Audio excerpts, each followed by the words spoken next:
Rights பார்வையாளர்களுக்கு வணக்கம். இன்று நம்மோடு இணைந்துள்ள சிறப்பு விருந்தினர் இடதுசாரி செயல்பாட்டாளர் தோழர் நாதன் அவர்கள். வாருங்கள், அவரோடு உரையாடலாம். தோழர் வணக்கம். வணக்கம். தோழர், இன்றைக்கு ஒரு அதிர்ச்சிகர சம்பவம் நடந்திருக்குது. மனோன்மணியம் சுந்தரனார் பல்கலைக்கழகத்தின் 33வது பட்டமளிப்பு விழா நடைபெற்று இருக்கிறது. அந்த பட்டமளிப்பு விழாவில் ஏற்கனவே அந்த நிகழ்ச்சி எப்படி நடக்கும் அப்படின்னு பல்கலைக்கழக துணைவேந்தர் சந்திரசேகர் ஸ்ட்ரிக்டா சொல்லியிருந்தார். ஆளுநர் மாளிகையிலிருந்து ஸ்ட்ரிக்டான உத்தரவு, அந்த உத்தரவுப்படி தான் நடக்கும் அப்படின்னாரு. முதலில் வந்தே மாதரம், அடுத்து தேசிய கீதம், அடுத்து மாநில பாடல் தமிழ்தாய் வாழ்த்து அப்படின்னு சொல்லியிருந்தாரு. அதன்படியே இன்றைக்கு வந்தே மாதரம், தேசிய கீதம், தமிழ்தாய் வாழ்த்து பாடப்பட்டு இருக்கிறது.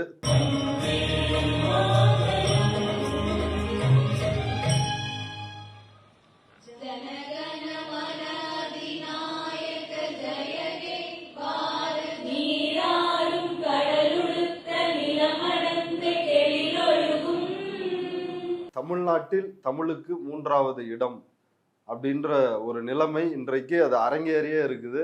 ஆனா அமைதியா இருக்குது. இது தமிழ்நாடு தானா அப்படின்றதுதான் என்னுடைய முதல் கேள்வி. அந்த அமைதியில முக்கியமான அமைதி கடவுள் விஜயனுடைய அமைதி தான். விஜய் ஒரு கடவுள். கடவுள் நமக்கு தெரிஞ்சு கல்லு தான். கல்லு பேசுமா? பேசாது. விஜயும் பேச மாட்டார். அவர் முதலமைச்சராக பதவியேற்ற பிறகு ஆளுநர்லாம் அனுப்பிட்டு ஆவேசமாக பேசினார். இங்கே நான் ஒரு பவர் சென்டர் தான், என்ன மீறி எந்த பவர் சென்டரும் இல்லை, அப்படி இருந்து ஏதாவது பண்ண நினைச்சாங்கன்னா ஒழிச்சிருவேன் அப்படின்னு சொன்னார். ஆனால் இன்னைக்கு தமிழ்நாட்டில் விஜய் ஒரு பவர் சென்டரா அப்படின்றது இல்லை அப்படின்றது நிரூபணமாக இருக்கு. இங்கே இருக்கிற பவர் சென்டர் பிஜேபியோட பவர் சென்டர். தமிழ்தாய் வாழ்த்தை எழுதின மனோன்மணியம் சுந்தரனார் பேர் உள்ள அந்த பல்கலைக்கழகத்திலேயே அங்கேயே நான் போட்டு காமிக்கிறேன் பாரு, அங்கேயே தமிழ்தாய் வாழ்த்து 3வது இடம் தான் அப்படின்னு சொல்லி பாஜக இன்னைக்கு ஆளுநர் மூலமாக நிரூபித்து காட்டிருக்கிறது. அப்போ இதிலிருந்தே விஜயினுடைய கையாலாகத்தனம், கோழைத்தனம் என்பது அப்பட்டமாக வெளிப்பட்டிருக்குது. இதில் என்ன முக்கியமான பாயிண்ட் அப்படின்னு சொன்னால், துணைவேந்தர் சந்திரசேகரே இதை வெளியே ப்ரெஸ் மீட்டில் சொல்கிறாரு. ஓப்பனாக என்ன சொல்கிறாரு? இந்த கவர்னர் மாளிகையிலேருந்து இந்த புரோட்டோகால் ப்ரொசீஜர் வந்திருக்குது, இப்படி தான் பாட போகிறோம். முதல்ல வந்தே மாதரம், தேசிய கீதம், அடுத்தது தமிழ்தாய் வாழ்த்து. இதில் யாராவது பிரச்சனை பண்ண நினச்சிங்கன்னா ஸ்ட்ரிக்டாக ஆக்ஷன் எடுப்போம், அதையும் சொல்லிடுறாரு. இன்னைக்கு முழுக்க போலீஸார் குவிச்சிருக்கிறாங்க. ஆமாம், பல்கலைக்கழகத்துக்கு முன்னாடி குவிச்சிருக்கிறாங்க. அந்த மாதிரி எதுவும் போராட்டம் எதுவும் வந்துடக்கூடாது அப்படின்னு சொல்லி குவிச்சிருக்கிறாங்க. இப்படி அவர் மூலமாகவே இதை வெளியே சொல்ல வைத்து இன்னைக்கு ஆளுநர் மூலமாக பிஜேபி தமிழ்நாட்டில் தன்னுடைய ஆட்சியை பிரகடனப்படுத்தியிருக்குது. எந்த ஒரு நிகழ்வுமே ஒரு இறைவாழ்த்து சொல்லி தானே ஆரம்பிப்பாங்க. அது மாதிரி இன்னைக்கு தமிழ்நாட்டில் இன்னையிலேருந்து நாங்கள் வந்தே மாதரம் தான் அப்படின்னு சொல்லி பாஜக ஆரம்பித்து வச்சிருக்கிற நிகழ்வை தான் பார்க்க முடியும். இதில் இங்கே தெரிவு செய்யப்பட்ட ஒரு அரசாங்கம் இருக்குதா அப்படின்றதே இன்னைக்கு ஒரு கேள்விக்குறியாயிருச்சு. இப்போ விஜயை தமிழ்நாட்டு மக்கள் தெரிவு செய்து முதலமைச்சராக உட்கார வச்சிருக்கிறாங்க. அவர் ஒரு அமைச்சரவையை வச்சிருக்கிறாரு, எல்லா டிபார்ட்மெண்ட்டுக்கும் போட்டிருக்கிறாரு.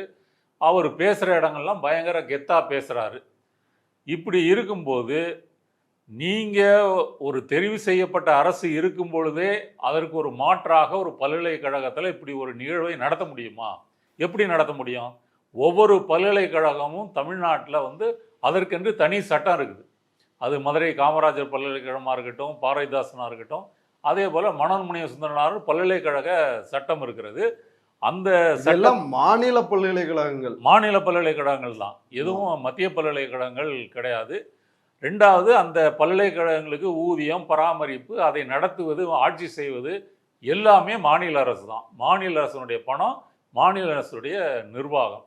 இப்போ உங்கள் ஆட்சியிலேயே இருந்து கொண்டு உங்கள் ஆட்சியினுடைய ஒரு துறையிலேயே இந்த மரபை உடைத்திருக்கிறார்கள் என்பது மிக மிக இழிவானது, மிக மிக கேவலமானது. தமிழ்நாட்டு மக்களுடைய வரி பணம் தான் துணைவேந்தருக்கு சம்பளம். ஆமாம், துணைவேந்தருக்கு சம்பளம், ஆசிரியர்களுக்கு சம்பளம், அங்கே பல்கலைக்கழக செலவுகள் எல்லாமே தமிழக அரசு தான் செய்கிறது. அப்போ அந்த பல்கலைக்கழகங்களுடைய கட்டுப்பாடு என்பது மாநில அரசின் கையில் தான் இருக்குது. அப்படி இருக்கும்போது இவர்கள் மாநில அரசை ஒரு சிறிதளவும் மதிக்கவில்லை என்பதை இன்னைக்கு நிரூபிச்சிருக்கிறாங்க. இப்போ அர்லேக்கர் ஆர் என் ரவி மாதிரி ரொம்ப சவுண்ட் விடுறவர் இல்லை. பார்த்தா வந்து ஒரு நல்ல பாம்பு மாதிரி அமைதியா இருக்காரு. ஆமா. ஆனா புன்சிரிப்போட ஆமா, இன்னைக்கு படம் எடுத்து கொத்திட்டாரு. இப்போ ஆர்.என். ரவி இது போன்ற முயற்சிகளை செய்ய முயற்சியை எத்தனித்த போது அன்றைக்கு இருந்த ஸ்டாலின் தலைமையிலான திமுக அரசு ஒன்றுக்கும் அதை வந்து நிறைவேறுவதற்கு அனுமதிக்கலை. சட்டசபையில் வந்து முதல்ல தமிழ் தாய் வாழ்த்து தான், தேசிய கீதம் பாட முடியாது. ஆமா, அது அதனாலதான் பெரிய பிரச்சனையே வந்துச்சு. ஆமா, அவர் முதல்ல தேசிய கீதம் பாடணும் அப்படின்னு சொன்னாரு. இது எங்க மரபுக்கு எதிரானது, சட்டமன்ற மரபுக்கு எதிரானது, தமிழ்நாட்டு மரபுக்கு எதிரானது அப்படின்னு அதுல உறுதியா நின்னாங்க. எழுதி கொடுத்த உரையையும் அவர் வந்து வாசிக்கல. முதல் வருஷத்துல மாத்தி வாசிச்சாரு, அதுக்கும் எதிர்ப்பு தெரிவிச்சாங்க. இப்ப இதுல வெளிநடப்பு செய்யறாரு. அங்க வந்து ஆளுநருடைய பருப்பு வந்து வேகலை. ஆளுநர் சொல்லலாம்ல, நான் வரும்போது இதுதான் புரோட்டோகால், இதுதான் நீங்கள் செய்யணும். இப்போ புரோட்டோகால் ப்ரொசீஜர்ன்றது என்ன? அது நீங்கள் உருவாக்கி வச்சிருக்கிற மரபு, அது வந்து சட்டம் கிடையாது. அது வந்து ஒரு ஆக்டின் படி இப்படி தான் நீங்கள் செய்யணும் அப்படின்றது கிடையாது.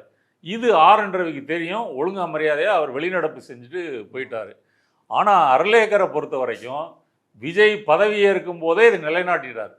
பதவியேற்கும் போதே முதல்ல அப்போ தான் தமிழ்நாட்டில் முதல் முறையாக வந்தே மாதரம் பாடப்படுகிறது.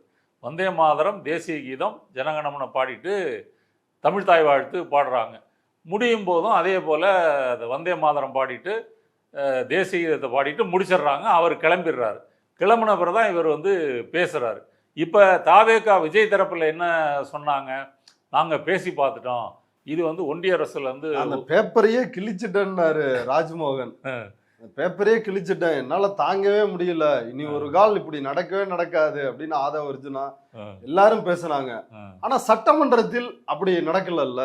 அப்படி ஒரு வாதமும் தாவேகா தரப்புலையும் வைக்கப்படுது. ஊடகவியலாளர்கள், இப்ப சு வெங்கடேசன் போன்ற கம்யூனிஸ்ட் தோழர்கள் அவங்க வந்து சொன்னாங்க இல்லையா, 20 முறை கூட தேசிய கீதம் பாடலாங்க, ஆனா வந்தே மாதரம் பாடப்பட்டுச்சா அப்படின்னு ஒரு கேள்வி எழுப்பி விஜய் பாஜகவை, ஆளுநரை எதிர்த்து விட்டதை போல பேசினாங்க. அப்படி ஒரு தோற்றத்தை உருவாக்குனாங்க. இப்ப சட்டமன்றத்தில் நடந்தது பற்றி உங்களுடைய பார்வை? அது மோடி போட்ட பிச்சை. இவர் மோடியை பார்ப்பதற்காக டெல்லி போனார். டெல்லி பார்க்கும்போது ஐயா மோடிஜி அவர்களே, நான் இந்த மாதிரி நான் பதவி ஏற்கும்போது முதல்ல வந்தே மாதரத்தை பாடிட்டாங்க, தமிழ் தாய் வாழ்த்து 3ஆவது இடம் போயிருச்சு, இனிமே நாங்கள் ஆளுநர் இல்லாத நாங்கள் மட்டும் பங்கேற்கிற நிகழ்வுகளில் முதல்ல வந்தே மாதரத்தை பாடுறதுக்கு நீங்கள் அருள் பாலிக்கணும் அப்படின்னு மோடிட்ட இவர் முறையிட்டு இருக்கிறாரு. இது மோடிட்ட முறையிட வேண்டிய அவசியம் ஒரு கேவலம். இப்போ மு.க. ஸ்டாலின் ஒவ்வொரு முறையும் மோடிட்டையா வந்து லெட்டர் போட்டாரு, இல்லை நேரில் போய் பேசினாரா, நாங்கள் வந்து தமிழ் தாய் வாழ்த்து தான் பாடுவோம், கொஞ்சம் அனுமதி கொடுங்க. அப்போ இவர்கள் எந்த அளவுக்கு அடிமையாக இருக்கிறார்கள். அவங்க வந்து கும்பிட சொன்னாங்கன்னா இவர்கள் படுத்தே விட்டார்கள் போல. இவர் நெடுஞ்சான் கிடையாக எடப்பாடி ஆட்சியில கூட தமிழ் தாய் வாழ்த்து தான் முதல்ல, ஆமா, கடைசியாக தான் தேசிய கீதம். ஆமா, இவ்வளவுத்துக்கு இது ஜெயலலிதா காலத்துல தான் இந்த முறை வந்திருக்குன்னு சொல்றாங்க. இந்த மரபு என்பது ஒரு 20-30 ஆண்டுகளாக தமிழ்நாட்டில் இருக்குது அப்படின்னு சொல்றாங்க. அப்படி இருக்கும் பொழுது ஆனா மாநில பாடலா தமிழ் தாய் வாழ்த்து 1970 அரசு நிகழ்ச்சிகள்ல வந்து கலைஞர் சட்டமன்றத்திற்குள் ஜெயலலிதா காலத்துல கொண்டு வராங்க. அப்ப அரசு நிகழ்ச்சி ஃபுல்லா வந்து தமிழ் தாய் வாழ்த்து தான். தமிழ்நாட்டில் எங்க அரசு நிகழ்ச்சி நடந்தாலும் முதல்ல தமிழ் தாய் வாழ்த்து அப்படின்றது ஒரு நீக்கமர நிறைந்த ஒரு உண்மை. அதை இன்னைக்கு உடைச்சிருக்கிறாங்க. அதனால அதை முதல்ல அவமதித்தது சங்கராச்சாரி, விஜயேந்திரன். ஆமா, 2018 நீங்க சொன்னது போல தமிழ் தாய் வாழ்த்து பாடும்போது ஒரு குத்துக்கல்லாட்டம் உட்கார்ந்துருக்கிறாரு. உட்கார்ந்துட்டு அவரை எல்லாம் கடுமையான நிகழ்ச்சி முடிஞ்ச பிறகு பலர் எதிர்ப்பு தெரிவித்த பிறகு நான் தியானத்தில் இருந்தேன், மோன நிலையில் இருந்தேன் அப்படிலாம் அடிச்சு விட்டாரு. அப்ப தமிழ் தாய் வாழ்த்துக்கு நான் எதற்காக எந்திரிச்சு நிக்கணும்? அது வந்து இந்த பார்ப்பனியத்திற்கு இருக்கிற தமிழ் மீதான ஒரு வன்மம். நீங்க வந்து தமிழை வந்து ஒரு தாயாக உருவகித்து பாடுவதை அவர்கள் ஏற்றுக்கொள்ளவில்லை. அவர்களுக்கு தேவபாசை, சமஸ்கிருதம் தான் முக்கியம். எப்படி நம்ம வந்து 100 ஆண்டு தமிழ் தீட்டு, ஆமா, 100 ஆண்டுகளுக்கு முன்னாடி தமிழ்நாட்டில் MBBS படிக்கணும்னாலே சமஸ்கிருதம் தெரிந்திருந்தால்தான் நீங்க வந்து அப்ளிகேஷனே போட முடியும். அதை அன்றைக்கு இருந்த திராவிட இயக்கம் அதை ஒழித்து கட்டியது. அப்படி இருந்த சமஸ்கிருதம். அப்போ அது மட்டும் இல்லைங்க, நீங்கள் அன்னைக்கு இருந்த நியூஸ் பேப்பரோ அல்லது உரைநடையெல்லாம் எடுத்து பார்த்தீங்கன்னா இந்த மணிப்பிரவாள நடைன்னு சொல்கிறாங்க இல்லையா, அதுதான் கலந்துருக்கும். ஸ்திரீ, புருஷன். பாரதியாரோட உரைநடையெல்லாம் அது படித்தா எதுவுமே புரியாது. எல்லாம் சமஸ்கிருதம் கலந்து தான் இருக்கும். நீங்கள் கழிப்பறைக்கு கூட என்ன எழுதிச்சிருப்பாங்க, ஸ்திரீ, புருஷன் இப்படிதான் எழுதி வச்சிருப்பாங்க. இது மாதிரி வந்து வக்கீல் ஆரம்பிச்சு நீதிபதியிலிருந்து மருத்துவர்லேருந்து எல்லாம் சமஸ்கிருத பேர் தான். இப்போ மறந்து போனதுனால அது ஞாபகத்துக்கு வர மாட்டேங்குது. அக்ராசனார் தலைவர்னா அக்ராசனார் நிறைய. ஆமா, இப்படி இருந்தது. இந்த மணிப்பிரவாள நடையை மாற்றி இதை நம்ம தமிழுக்கு மாற்றியது வந்து திராவிட இயக்கம். அதுக்கு முன்னாடி எல்லா அரசு பதவிகளாக இருக்கட்டும், இந்த மாதிரி முக்கியமான இடங்கள் எல்லாமே வந்து சமஸ்கிருதத்தில் தான் இருந்துச்சு. அதை வந்து தமிழுக்கு வந்து மாற்றுறாங்க. அப்போ இதுவே ஒரு பெரிய ப்ராசஸ். அதுக்கு பிறகு தான் ஆனந்தவிடன் குமுதத்துல எல்லாம் வந்து கல்கி போன்றவர்கள்லாம் வந்து சமஸ்கிருதம் கலக்காத தமிழில் எழுதுகிறாங்க ஓரளவு. அதுக்கு முன்னாடி அப்படி இல்லை. அப்போ இந்த மாற்றத்தினுடைய தொடர்ச்சியாக தான் 70களில் கலைஞர் வந்து தமிழ்த்தாய் வாழ்த்த இந்தியாவிலே முதல் முறையாக ஒரு மாநில பாடல் அந்தஸ்து அப்படின்ற முறையில் கொண்டு வராரு. இதற்கிடையில் வந்து இந்திய எதிர்ப்பு போராட்டம், அதில் பலர் உயிரிழந்தது, இப்படிப்பட்ட வரலாறையும் தமிழ்நாடு சந்தித்திருக்கிறது. அப்போ பார்ப்பனியத்திற்கு எதிரான ஒரு போராட்டத்தில் இந்த தமிழுக்காக மொழியை ஒரு அதிகாரத்துக்கு கொண்டு வருவது அப்படின்ற கோணத்திலிருந்து நடத்தப்பட்ட இந்த போராட்டத்தினுடைய விளைவுதான் தமிழ்த்தாய் வாழ்த்து. அது வெறுமனே அது ஒரு துதிப்பாடல், ஒரு வணக்க பாடல் என்று சுருக்குவதோ, ஏதோ ஒரு பாட்டு பாடுறதுக்கு இவ்வளவு பிரச்சனையா அப்படின்று பார்ப்பதோ ஒரு தவறு. அது பரந்துபட்ட மக்கள் பேசுகின்ற ஒரு மொழியை ஒரு ஆட்சி அதிகார மொழியாக கொண்டு வருவதற்கான ஒரு போராட்டத்தில் அது ஒரு முதல் கல். அப்படி கொண்டு வரப்பட்ட தமிழ்த்தாய் வாழ்த்தை, அதனுடைய கீர்த்தியை, அதனுடைய சிறப்பை இன்னைக்கு தாவேகா விஜய் தலைமையிலான அரசு வந்து ஒழித்து கட்டியிருக்கிறது. இவங்கள்ட்ட எந்த அதிகாரமும் இல்லை அப்படின்றதுக்கு இதுவே ஒரு நிரூபணம். இப்போ ஆளுநர் ஷானவாஸ் புதிய தலைமுறை பேட்டியில் சொன்னார். அவர் சொன்னதுலேருந்தெல்லாம் நீங்கள் யோசிக்க தேவையில்லை. டே 1லேருந்து இது இருக்குது. இன்னைக்கு மனோன்மணியம் பல்கலைக்கழகத்தில் நடந்திருக்கின்ற இந்த கேலி கூத்து ஒரு பெரிய சாட்சி. 2 முறை தேசிய கீதம், ஆனா ஒரு முறை தமிழ்த்தாய் வாழ்த்து அப்படின்றதே தமிழுக்கு என்ன இடம் அப்படின்றது சட்டமன்றத்திலேயே தெரிஞ்சிருச்சு. இப்ப இது மட்டும் இல்லை, உயர்கல்வித்துறை அமைச்சர் அவர் மேல கடுமையான விமர்சனம். அந்த சிறுமியை வந்து அவரை போக்சோ குற்றத்துல கைது பண்ணோம் அப்படின்லாம் அவர் மேல தொடர்ந்து சர்ச்சையா தான் இருக்குது. அவர் வந்து சொன்னாரு, என்ன சொன்னாருன்னா, கவர்னர் தான் பல்கலைக்கழகத்திற்கு வேந்தரா இருக்கணும். இப்போ தமிழ்நாடு அரசு ஏற்கனவே மு.க. ஸ்டாலின் ஆட்சியில் இருந்த பொழுது முதலமைச்சர் தான் பல்கலைக்கழகங்களின் வேந்தராக இருக்கணும், இது மாநில உரிமை அப்படின்ற மசோதாவை நிறைவேற்றி அனுப்புனாங்க. அதை வந்து ஏத்துக்கல ஆளுநர், அதுக்கு எதிராக சட்ட போராட்டம் நடத்தினாங்க. இப்போ அதை கூட கவர்னரே இருந்துக்கலாம், பழைய அரசு பண்ணதே இருக்கணும்னு எந்த அவசியம் இல்லை அப்படின்னு பேசினாரு. அதுக்கு பிறகு யூஜிசியோட நாமினி தமிழ்நாட்டு பல்கலைக்கழகத்துக்கு துணைவேந்தர் போடுவதற்கு யூஜிசியில இருந்து ஒன்றிய அரசினுடைய ஒரு மெம்பர் இங்க தேடல் குழுவில் போடணும் அப்படின்றதையும் ஒத்துக்கலாம் அப்படின்றத உயர்கல்வித்துறை அமைச்சர் வந்து சொன்னாரு. இப்ப இவ்வளவு நடக்குது.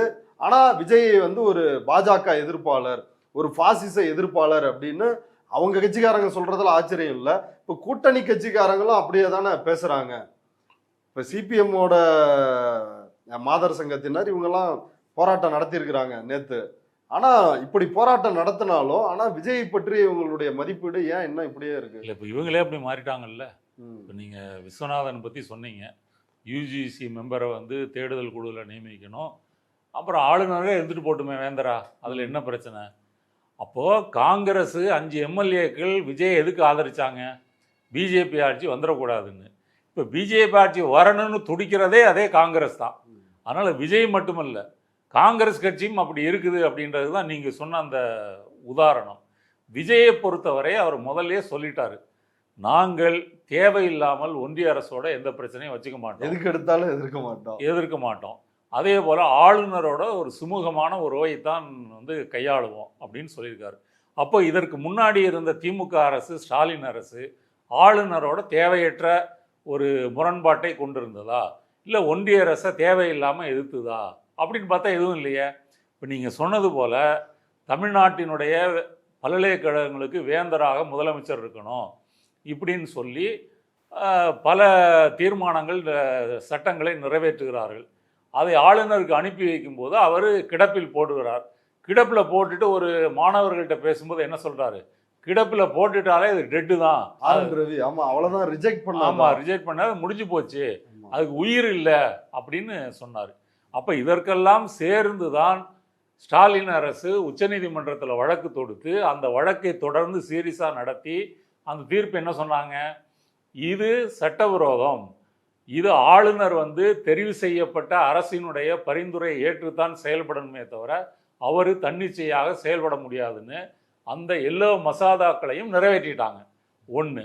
அடுத்தது, ஆளுநர் குறிப்பிட்ட காலக்கெடுவில் தனக்கு வருகின்ற மசோதாக்கள் மீது முடிவெடுக்கணும், திருப்பி அனுப்பலாம்.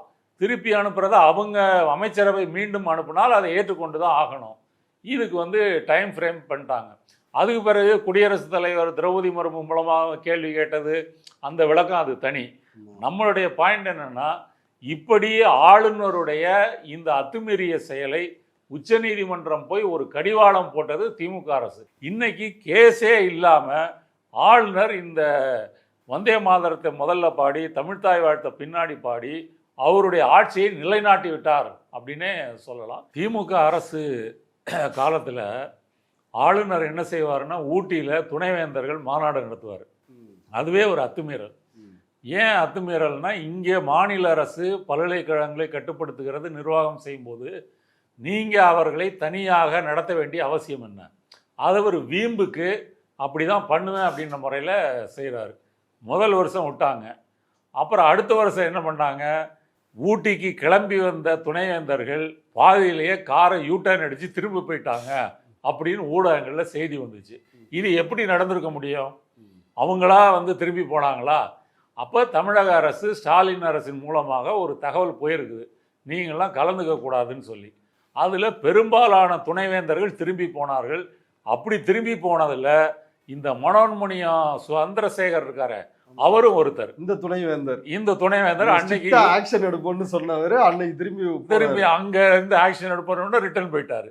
அப்போ ஆர்.என். ரவியை அர்லேக்கரை விட பயங்கரமாக ஒரு அட்ராசிட்டி பண்ணிட்டு இருந்த ஆர்.என். ரவியே திமுக அரசு அப்படி அடக்கி வைத்திருந்த போது, இந்த அர்லேக்கரை அடக்கி வைப்பதற்கு கூட தாவேக அரசு விஜய் அரசுக்கு துப்பு இல்லை என்பதைத்தான் இதை காட்டுகிறது. இன்னைக்கு இவங்க விஸ்வநாதன் அமைச்சர் அதில் கலந்துக்கல, சிடி நிர்மல்குமார் தமிழ்தாய் வாழ்த்தா முதல்ல பாடணும், இதெல்லாம் எல்லா எதிர்ப்புகளும் வந்த பிறகு சடங்குக்கு சொல்றாங்க. நீ ஆளுங்கட்சி அரசாங்கம், நீ புறக்கணிக்கிறேன்னு சொல்ல முடியுமா? நீ எப்படி புறக்கணிக்கிறேன்னு சொல்ல முடியும்? நீ அந்த நிகழ்ச்சியே தடுத்து நிறுத்தியிருக்கணும், அல்லது முதல்ல தான் தமிழ்தாய் வாழ்த்து பாடணுன்றதை நிலைநாட்டியிருக்கணும். அது செய்கிறதெல்லாம் விட்டுட்டு நீ ஆளுகின்ற அரசாங்கத்திலேயே நான் புறக்கணிச்சிட்டேன் அப்படின்னு சொல்றது ஒரு கேலி கூத்தா இல்லையா? ஆமாம். ரெண்டாவது, மாணவர்கள் ஏற்கனவே ஒரு மாணவி ஆர்.என். ரவி கையில் நான் பட்டம் வாங்க மாட்டேன் அப்படின்னு போன ஆட்சி காலத்தில் சொல்லி அது சர்ச்சையாகி அவங்க திமுகவை சார்ந்தவர்கள் அப்படின்லாம் சங்கிகள் பிரச்சாரம் பண்ணாங்க.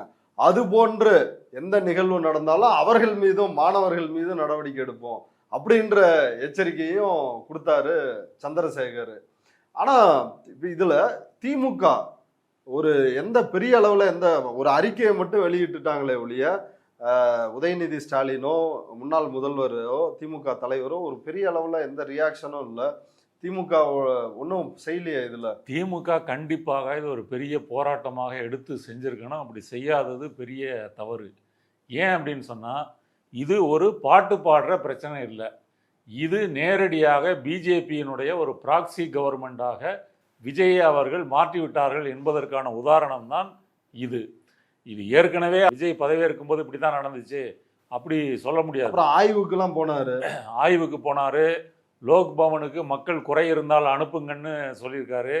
அப்போ இதையெல்லாம் இவர்கள் கண்டிக்கவில்லை. அப்படி இருக்கும்போது இன்னைக்கு மனோன்மணியம் சுந்தரனார் பல்கலைக்கழகத்தில் தமிழ்தாய் வாழ்த்து 3ஆவதாக பாடப்பட்டதை எதிர்த்து திமுக மட்டுமில்லை எல்லா கட்சிகளும் இயக்கங்களும் ஒரு பெரிய ஒரு போராட்டமாக செஞ்சுருக்கணும். ஒரு 10,000-20,000 பேரை மக்களை திரட்டி செஞ்சிருந்தால் அது ஒரு பெரிய பேசுபொருளாக இருக்கும்.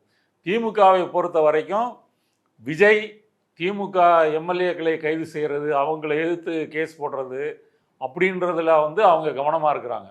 ஆனால் இது போன்ற பிரச்சனைகளின் மூலமாகத்தான் தாவேகாவினுடைய ஒரு பெயரை மக்கள் மத்தியில் அம்பலப்படுத்த முடியும்.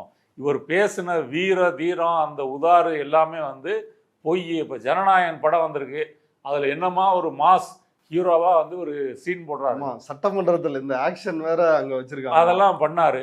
இப்போ அப்பாவை காணோன்னு தேடினாரு. இப்போ விஜய் இல்ல கவர்மெண்ட் அது அந்த இதுலயே தியேட்டர்லயே அப்படி ஒரு போஸ்டர் மாதிரி காட்டுறாங்க. ஆமாம், அப்படி தான் காட்டுறாங்க, டைட்டிலில் வந்து காட்டுறாங்க. இப்போ அப்பாவை காணோன்னு விஜய் சொல்கிறாரு. இப்போ விஜயை காணோமே, தமிழ்நாட்டு அரசை காணோமே அப்படின்னு மக்கள் தேடிட்டு இருக்கிற ஒரு சூழ்நிலையை அவர்கள் உருவாக்கிட்டாங்க. அப்படி இருக்கும்போது திமுகவோ அல்லது விடுதலை சிறுத்தைகள் எடுத்துங்க, விடுதலை சிறுத்தைகள் வந்து இப்போ தமிழ் தேசியத்திற்காக ஒரு மாநாடு போட போகிறாங்க. தேசிய எழுச்சி மாநாடு. எழுச்சி மாநாடு. நீங்கள் எழுச்சி மாநாடு போடுறதெல்லாம் இருக்கட்டும், இங்கே தமிழ்தாய் வாழ்த்தையே வந்து கேவலப்படுத்திட்டாங்க, இழிவுபடுத்திட்டாங்க, 3வது இடத்துக்கு போயிட்டாங்க. அப்போ இதை எதிர்த்து விசிகா பெரிய போராட்டம் ஏதாவது செய்கிறதா? செஞ்சுருக்கணும்ல. நீங்கள் மாநாடு போடுவதே எதற்காக? தமிழ் தேசிய எழுச்சிக்காக. அப்போ அந்த எழுச்சிக்காக இருக்கின்ற முறையில் நீங்கள் ஏன் இதை போராட்டம் பண்ணவில்லை? வன்னியரசு இதை பற்றி ஏதாவது பேசியிருக்கிறாரா? ஒன்றும் பேசலையே. அப்போ இவர்கள் ஆதரித்தவர்களும் சரி, காங்கிரஸை பொறுத்த வரைக்கும் பிஜேபி எதிர்ப்புன்னு சொல்லிட்டு இன்னைக்கு பிஜேபி குரலாகவே அவர்கள் பேசுகிறாங்க. ஒட்டுமொத்தமாக பார்க்கும்போது தமிழ்நாடு நேரடியாக பிஜேபி ஆட்சி வரலைன்னாலும் மறைமுகமாக ஒரு பிஜேபி ஆட்சி அப்படின்ற ஒரு அத்தியாயத்தில் எடுத்து வைப்பதனுடைய முதல் துவக்கம் தான் இந்த மனோன்மணிய சுந்தரனார் பல்கலைக்கழகத்தினுடைய விவகாரம். இது இன்னும் தொடரும். ஓகே, இப்போ இதில் எனக்கு ஒரு கேள்வி இருக்குது.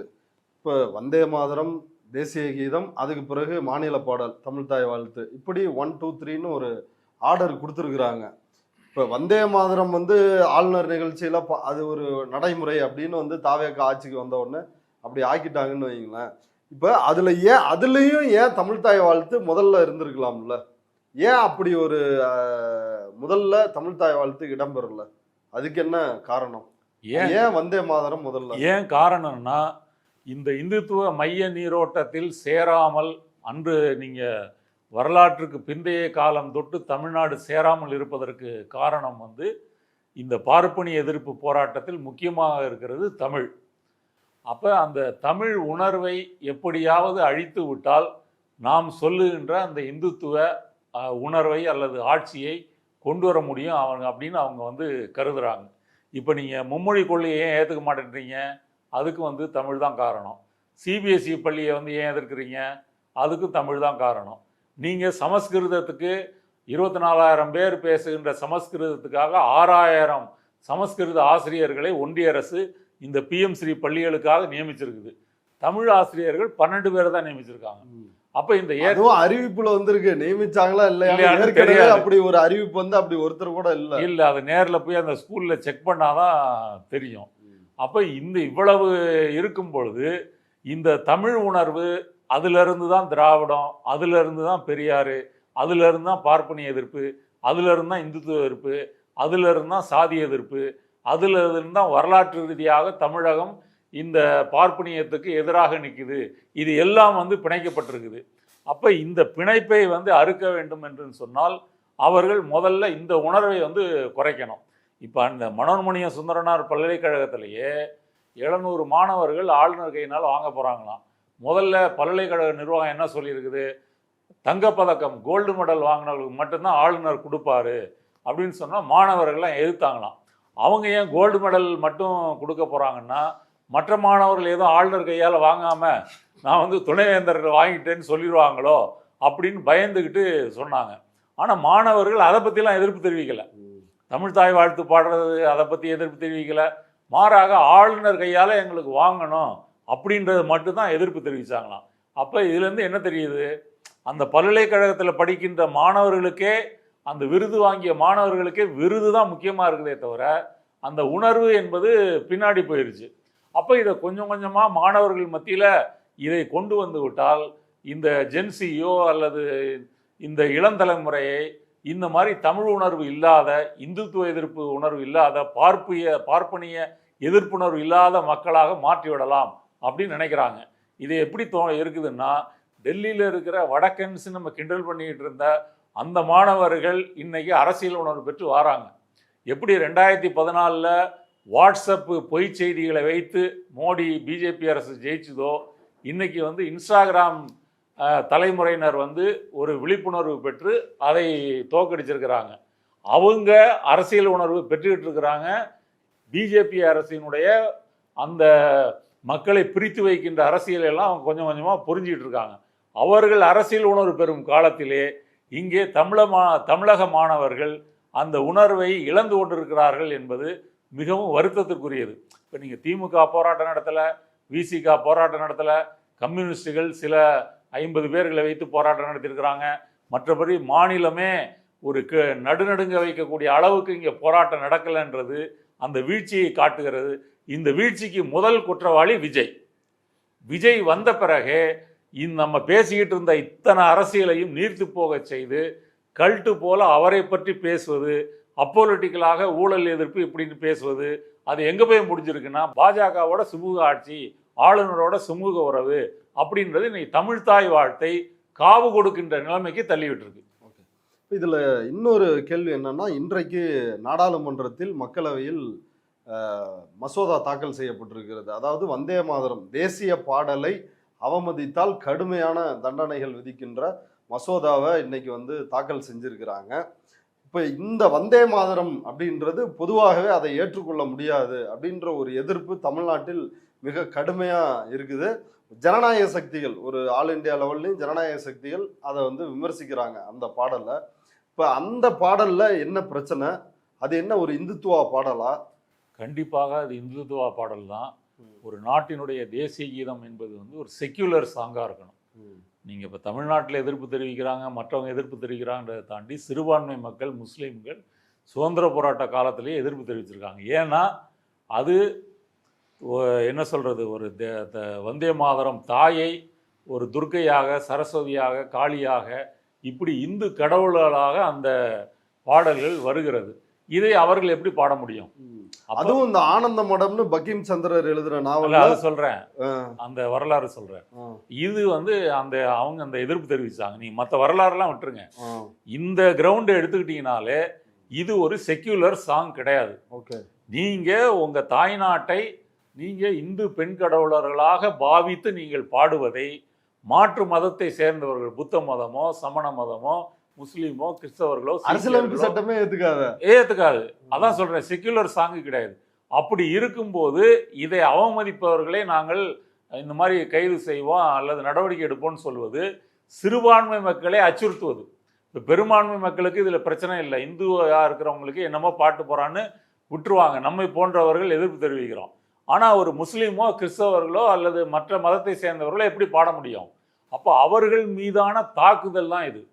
எப்படி மோடி தேர்தல் பிரச்சாரத்தின் போது முஸ்லீம்களை குறிவைத்து வந்தேரிகள், ஊடுருவல்காரர்கள், அதிக பிள்ளை பெற்றுக்கொள்பவர்கள், ஒரு 2 மாடு இருந்துச்சுன்னா ஒரு மாட்டை எடுத்துகிட்டு போயிடுவாங்க, உங்கள் தாலியை களவாடிட்டு போயிடுவாங்க, இப்படி வெறுப்பு பிரச்சாரம் செய்தாரோ அதை இன்னைக்கு சட்ட வடிவத்தில் கொண்டு வந்திருக்காங்க.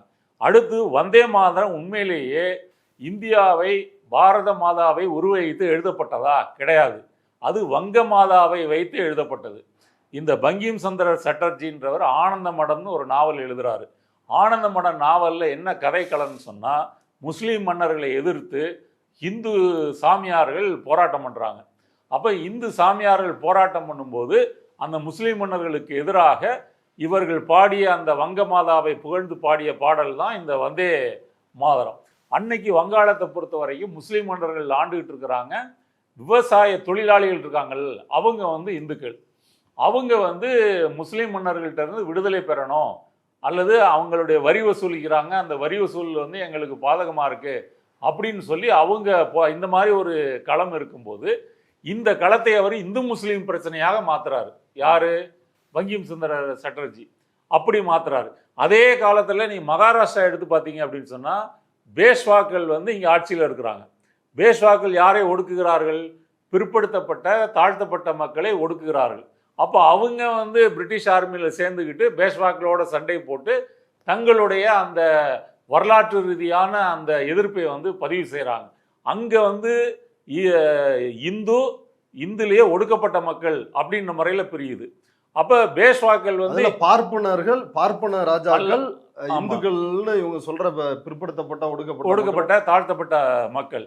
அப்போ பேஷ்வாக்கள் அங்கே வெள்ளைக்காரனை எதிர்ப்பதற்கு காரணம் என்னன்னா, வெள்ளைக்காரன் வந்த பிறகு இவங்கெல்லாம் ஒன்று அவங்களோட பழகுறாங்க, அவன் இராணுவத்தில் சேர்ந்துக்கிறாங்க, அவன் ஃபேக்ட்ரி ஆரம்பித்தா எல்லாருக்கும் வேலை கொடுக்குறாங்க. இது தங்களுடைய இந்து ராஜ்யம் போயிருச்சே. இப்போ ஆர்எஸ்எஸ் பின்னணி கூட இதான் காரணம். இப்போ நாக்பூரில் வந்து இந்து முஸ்லீம் கலவரம் இதெல்லாம் நடக்கணும்னா ஹெட்கேவார் என்ன கவலைப்படுறாருன்னா தொன்று தொட்டு வந்து நம்ம இந்து அந்த ராஜ்யம் வந்து தன்னுடைய வர்ணாசிரம தர்ம கொள்கையெல்லாம் இழந்துருச்சா, அந்த நீதியெல்லாம் போயிடுச்சு. அது இதுதான், நீங்கள் வந்து ஒடுக்கப்பட்ட இந்துக்கள்லாம் இன்னைக்கு எந்திரிச்சு வந்துட்டாங்க, கேள்வி கேட்குறாங்க. இதுக்காக கவலைப்பட்டு தான் அவர் ஆர்எஸ்எஸ் ஆரம்பிக்கிறார். அதனால மகாராஷ்டிராவில் இது சூழல், வங்கத்தில் அது சூழல். அப்படி இருக்கும்போது இந்து சாமியார்கள் வங்க மன்னர்களை எதிர்த்து போராட்டம் பண்ணுறாங்கன்னு அந்த நாவலில் தான் இந்த வந்தே மாதரம் வருகுது. இந்த வந்தே மாதரத்தை வங்க மாதாவுக்காக தான் எழுதினார். அந்த வங்க மாதாவை இவர்கள் இந்தியாவுக்காக வந்து உருவகித்து கொண்டு இதை வந்து மாற்றுறாங்க. மாற்றி காங்கிரஸ் மூலமாக இது வருகிறது. அன்னைக்கு சுதந்திர போராட்டத்தில் இருக்கக்கூடிய புரட்சியாளர்கள் உள்ளிட்டு நான் சொல்கிறேன், எல்லார்கிட்டையுமே இந்த மாதிரி ஒரு மத சாயல் இருந்தது. அதை நம்ம தவறுன்னு சொல்ல முடியாது. ஏற்கனவே நீங்கள் என்ன பழக்கம் வழக்கம் கொண்டு இருக்கீங்களோ, என்ன பண்பாடை வச்சுருக்கீங்களோ, அடுத்தது மேல் சாதியில் இருந்து தான் இந்த விழிப்புணர்வு வருதும் போது இதெல்லாம் ஒட்டிக்கிட்டு தான் வருது. ஆனால் போக போக பகத்சிங் காலத்திலேயே அது கேள்விக்குள்ளாக்கப்படுது. பகத்சிங் தன்னை நாத்திகர்னு சொல்கிறாரு, அவர் இதையெல்லாம் ஏற்றுக்கொள்ளவில்லை இல்லையா? இந்த பாதையும் வந்து பிரியுது. அப்போ இது வந்து காங்கிரஸ் காலத்திலேயே நம்ம காங்கிரஸ் கட்சியை வந்து ஒரு மென் சங்கிகள்னு சொல்வதற்கு காரணம் இந்த வந்தே மாதரத்தை இவர்கள் உள்ளே திணித்ததும் கூட ஒரு காரணம். அன்றைக்கே முஸ்லீம்கள் எதிர்ப்பு தெரிவித்தாங்க. அப்படி இருக்கும்போது இவ்வளவு நாள் வந்தே மாதரத்தை ஒரு தேசிய பாடலில் தான் வச்சுருந்தாங்களே தவிர அது பாடணும்னு சொல்லி எங்கேயும் வந்து வற்புறுத்துவதோ பாடுவதோ கிடையாது. இன்னைக்கு இவர்கள் இந்து ராஷ்டிரத்தை அறிவிச்சாச்சுன்னு சொல்லி சிறுபான்மை மக்கள் நீ வந்து அல்லாவை கும்பிடு, இயேசுவை கும்பிடு, ஆனால் வந்தே மாதரத்தை பாடும்போது எங்கள் சாமியை நீ கொண்டாடு அப்படின்னு வலுக்கட்டாயமாக அவர்கள்ட்ட திணிக்கின்ற ஒரு முயற்சி தான் இந்த வந்தே மாதரம். இதை ஏற்றுக்கொள்ளவே முடியாது. இல்லை, இப்போ இது வந்து தெரியாதா? இது கம்யூனிஸ்டுகளுக்கோ விசிகாவிற்கோ இப்போ விஜய் தான் அடிமையாயிட்டாரு, ஏன் வந்து இவர்கள் இதற்கும் கூட எதிர்ப்பு தெரிவிக்கல? இப்போ சிடிஆர் நிர்மல்குமார் சொல்றாரு, இதை நாங்கள் ஆளுநர் சொல்றதை ஏற்க முடியாது அப்படின்னு அவர் சொல்லிருக்கிறாரு. ஆனால் ஒரு கடுமையான எதிர்ப்பு இவங்க தரப்புல இருந்து இன்னும் வரலையே. நடந்துருச்சே. சிடி நிர்மல்குமார் வந்து எதிர்ப்பு தெரிவிக்கிறாருன்னா யாருக்கு? அவர் எதிர்கட்சியா? எதிர்கட்சியாக இருந்து எதிர்ப்பு தெரிவிக்கிறது. உங்கள் ஆட்சி நடக்குது, உங்கள் பல்கலைக்கழகம், உங்கள் பல்கலைக்கழகத்தில் பாடிட்டாங்க, 3வது இடத்துக்கு கொண்டு போயிட்டாங்க. அப்படி இருக்கும்போது நீங்கள் உங்கள் எதிர்ப்புன்றது கடுமையாக இருந்திருக்கணும். அந்த நிகழ்ச்சியை நீங்கள் தடை பண்ணியிருக்கணும். எப்படி ஊட்டி மாநாட்டுக்கு துணைவேந்தர்கள் யூ-டர்ன் போட்டு ரிட்டர்ன் போனாங்களோ அது மாதிரி ஏதாவது பண்ணியிருந்துருக்கணும். அது எதுவும் பண்ணாமல் மற்ற எல்லாத்துக்கும் பண்ணுறீங்கல்ல. இப்போ ஊத்தங்கரை வழக்குக்கு என்ன சரி வேலைகள் சரி கதைகள்லாம் உட்கார்ந்து யோசித்து ரூம் போட்டு அதில் அந்த உழைப்பை இதில் ஏன் காமிக்கலை? அப்போ பயம், அந்த அந்த பயம் இருக்கிறதுனால தான் அவர்கள் எதிர்க்கலை. சரி, விஜயே எதிர்க்கலை, தாவேக்காவே எதிர்க்கலைன்னும் போது ஆதரவு கொடுக்கக்கூடிய கட்சிகள் எங்கேருந்து எதிர்க்கிறது? தலையே அப்படி இருக்கும்போது வால் என்ன செய்யும்? வாலும் தலை பக்கம்தான் இருக்க முடியுமே தவிர விசிகாவோ அல்லது கம்யூனிஸ்டுகளோ இதனால் வந்து இப்போ கம்யூனிஸ்டுகளை பொறுத்தவரை எதுனாலும் ஒரு அடையாள ஆர்ப்பாட்டம் பண்ணிடுறாங்க. ஒரு 50-100 பேர் பண்ணிவிட்டு நாங்கள் எதிர்த்துட்டோம் அப்படின்னு சொல்லிடுறாங்க. நீங்கள் எதிர்க்கிறீங்கன்னா இதில் ஒரு முடிவுக்கு வாங்க. எந்த பிஜேபி ஆட்சிக்கு வரக்கூடாதுன்னு நீங்கள் ஆதரவு தெரிவிச்சிங்களோ அந்த பிஜேபி இன்னைக்கு ஆட்சிக்கு வந்துருச்சுன்றதை கவர்னர் மூலமாக அறிவிச்சிருச்சு. இப்போது உங்களுடைய ஆதரவை என்ன செய்ய போகிறீங்க? அந்த கேள்விக்கு முடிவெடுத்தால்தான் இவர்கள் எதிர்ப்பு என்பது வெளிப்படையாக இருக்கும். விசிகாவும் வெளிப்படையாக அதை பற்றி பேச முடியும், எதிர்க்க முடியும். தமிழ் தேசிய எழுச்சி மாநாட்டை உண்மையாக நடத்த முடியும். இல்லை, நாங்கள் இதெல்லாம் நடந்தாலும் 5 ஆண்டுகள் தாவேகாவிற்கு எங்களுடைய ஆதரவு உண்டு அப்படின்னு சொன்னால் அது பிஜேபியை மறைமுகமாக ஆதரிக்கின்ற ஆதரவாகத்தான் இருக்குமே தவிர அது ஒரு உண்மையிலே மதசார்பற்ற ஒரு கட்சிக்கான ஆதரவாக கண்டிப்பாக இருக்காது. இல்லை, இப்போ இது கவர்னர் ஆட்சி, குடியரசுத் தலைவர் ஆட்சி, இப்போ அது வந்திருந்தா என்ன நடக்குமோ அதுதான் நடந்துட்டு அதான் நடந்திருக்கு. அதுலேயும் இதானே பண்ண போகிறாங்க. அதை இங்கே பண்ணிட்டாங்க. இப்போ ஆளுநர் பங்கேற்கும் போது பண்ணுறாங்க. நாளைக்கு குடியரசுத் தலைவர், துணை குடியரசுத் தலைவர், பிரதமர், அப்புறம் மத்திய அமைச்சர்கள், எல்முருகன் பங்கேற்கின்ற நிகழ்வு என்பதனால் இங்கே முதல்ல வந்தே மாதரம் பாடி 3வதாக நாங்கள் தமிழ் தாய் இது நடக்கும். அப்போ நீங்கள் எல்லா மத்திய அரசு அடுத்த ஆண்டு தொடக்கத்தில் ஆளுநர் உரையாற்றுறப்ப கண்டிப்பாக இது நடக்கும். கண்டிப்பாக ஏற்கனவே நடந்தது மாதிரி இதுவும் நடக்கும். அப்போ கூட்டி கழித்து பார்க்கும்போது பிஜேபி தன்னுடைய ஆட்சியை இங்கே பிரகடனம் செய்து விட்டது. ஓகே தோழர், இது எந்த அளவுக்கு புரிஞ்சுக்கிறாங்க, எதிர்ப்பு தெரிவிக்கிறாங்கன்றதை பார்ப்போம். இவ்வளவு நேரம் நம்முடைய பார்வையாளர்களுக்காக நேரத்தை ஒதுக்கி கருத்துக்களை பகிர்ந்துட்டு ரொம்ப நன்றி தோழர். நன்றி.